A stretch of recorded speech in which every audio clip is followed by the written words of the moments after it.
sistem al-muqasamah atau bagi sama antara kakek dan saudara. Jika berbagi dua, maka untuk kakek diberikan bagian fardu.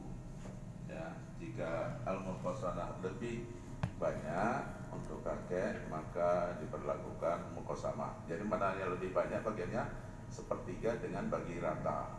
Nah, itu rumusnya kalau kakek bersama saudara. Bu-ibu kalau ditanya misalnya, mana lebih dekat hubungan kakek dengan saudara? Nah, itu persoalannya ya. Kalau saudara dia menyamping, kakek ke atas, maka ke atas lebih dekat. Itulah lebih diutamakan kakek daripada saudara. Diperbanyak bagian kakek daripada saudara. Itu pokoknya seperti itu ya. Lanjut. Singkat-singkatnya itu contoh perhitungan terus. Lanjut lagi. Nah, keempat apa kalalah? Nah, tadi ayatnya sudah dibacakan oleh ibu. Ya, kalalah itu pewaris tidak punya anak. Ya, jika seorang suami maupun istri meninggal dan tidak mempunyai anak, tetapi mempunyai saudara laki-laki maupun saudara perempuan, bagian perempuan adalah setengah. Tadi sudah dibacakan ayatnya, pas ya. Makanya ini saya utarakan, tambahkan karena memang kalalah itu penting diketahui untuk satu orang ya, untuk satu orang. Tapi jika lebih dari satu orang, mereka berkongsi dalam 2/3. Ya, jika saudaranya laki-laki dan perempuan, jadi ada saudara laki, ada saudara perempuan, maka bagiannya adalah 1/2. An-Nisa ayat 12 dan An-Nisa 176. Tadi ayatnya sudah dibacakan. Nah, contohnya istri, kemudian saudara perempuan. Istri dapat 1/4 ya. Kemudian karena istri tidak ada anak, kalau ada anak 28. Ini kan nggak ada anak gitu. Maka nggak ada anak, rumusnya memang berlaku dia 1/4.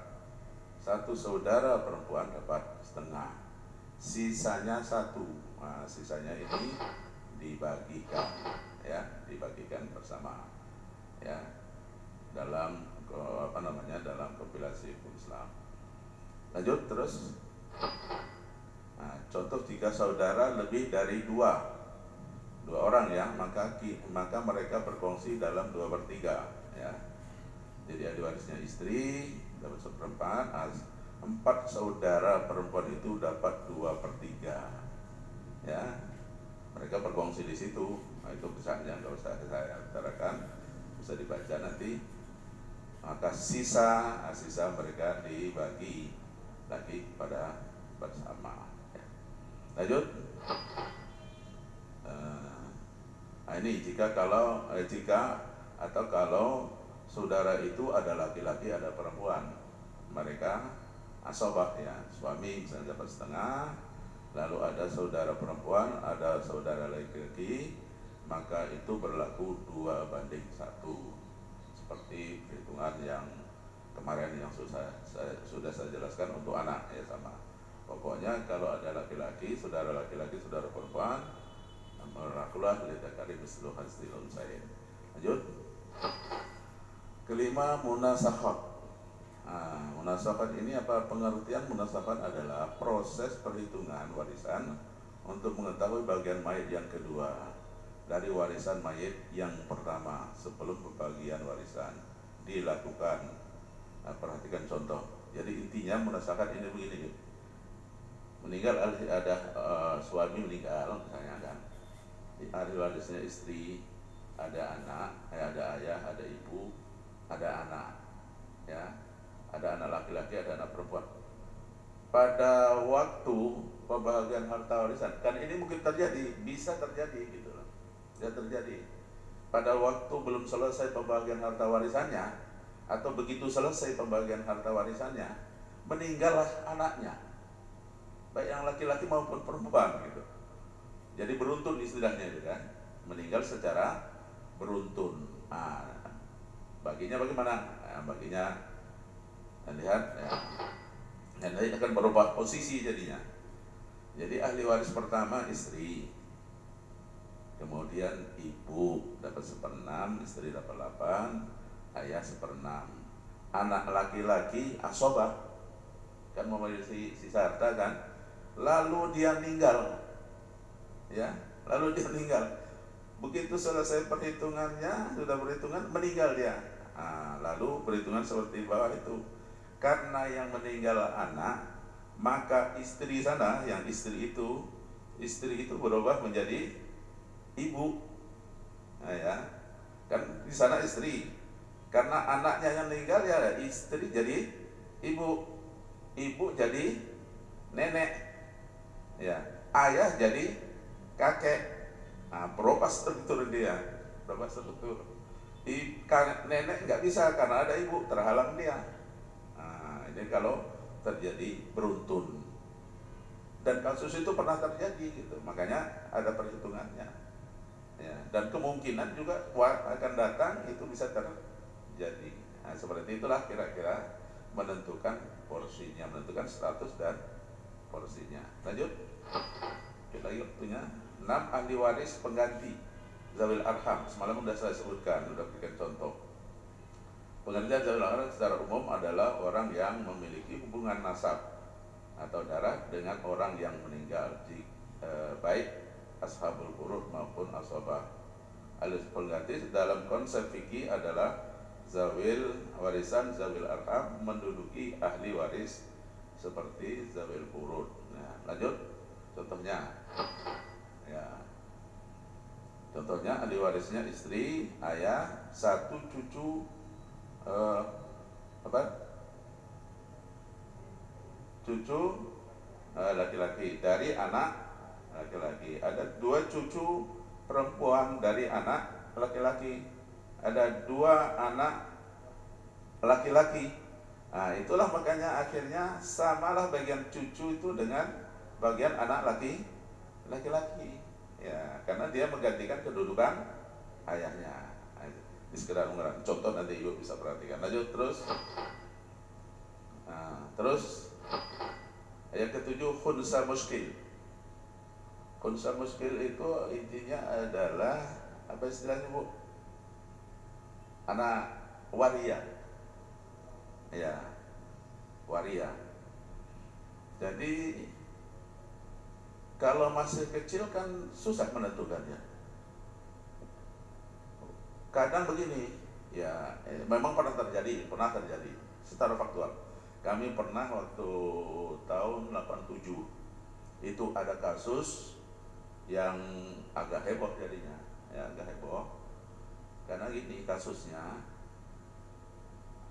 suku Karo kalau nggak salah ingat, waktu itu di daerah pinggiran Medan ini, anaknya perempuan, kelaminnya ganda. Dari kecil itu memang kelaminnya ganda, tapi yang normal kelamin perempuan. Maka karena yang kelaminnya perempuan yang normal, anak ini ya namanya perempuan, ya bagian perempuan dia, ya dipanggil di masyarakat orang tahunya ya perempuan gitu. Lalu sampai dia SMA kelas 3, orang tuanya kan bingung, anak saya kok SMA kelas 3 kok belum menstruasi. Ya, biasanya kalau anak perempuan menstruasi berapa tahun, Bu? Iya. Pengaruh oleh kondisi fisik juga itu enggak sama juga ya. Ini sudah sampai SMA kelas 3. Jadi kan bingung orang tua. Mungkin kalau kita ngalamin pun bingung juga itu. Kenapa anak saya kok enggak menstruasi gitu. Kawan-kawan udah menstruasi semua. Menstruasi itu kan tanda kedewasaan bagi perempuan kan. Kemudian mohon maaf, ini bukan tanda kedewasaan perempuan itu seperti menstruasi. Kemudian tanda fisiknya, dadanya besar, pinggulnya besar. Ini enggak, biasa aja. Lalu dibawalah ke Pringadi, ya, bawa Pringadi. Rupanya tesnya mudah untuk mengetahui dia itu anak perempuan atau laki-laki. Dari air ludah, air liurnya masukkan ke lab, kata Pak Lubis, Prof. Lubis. Kemudian diketahuilah dia tidak punya kandungan, tidak punya rahim, Bu. Padahal alat yang normalnya, kelamin yang normalnya adalah perempuan. Sempat kami seminarkan Bu di UIN waktu itu, ya 1987. Dan sudah ada senang waktu itu. Jadi itu kan meragukan jadinya. Kalau dilihat dari alat kelamin dia perempuan, makanya dia namanya perempuan. Akhirnya dioperasi lah, dibuang alat kelaminnya, diganti alat kelamin laki-laki. Saya tanya waktu itu, Pak Dokter, saya bilang, kenapa nggak dibuatkan rahim aja? Itu sudah normal. Jawaban dokter apa? Membuat rahim itu bukan kerjaan mudah. Sangat-sangat sulit, sangat besar biayanya, perawatannya juga sangat sulit. Kalau ganti kelamin mudah Pak, katanya. Mudah. Digantinya kelamin. Ya, padahal tadi yang normal, ya kelamin perempuan, diganti kelamin laki-laki. Tapi akhirnya dibawa pindah dari kampung sini ke Jambi sama orang tuanya. Kenapa? Beban psikologis. Masyarakat kan gitu, duluan ini perempuan, sekarang jadi laki-laki. Nah itulah, kalau terjadi unsa itu memang harus ada ditunggu positif.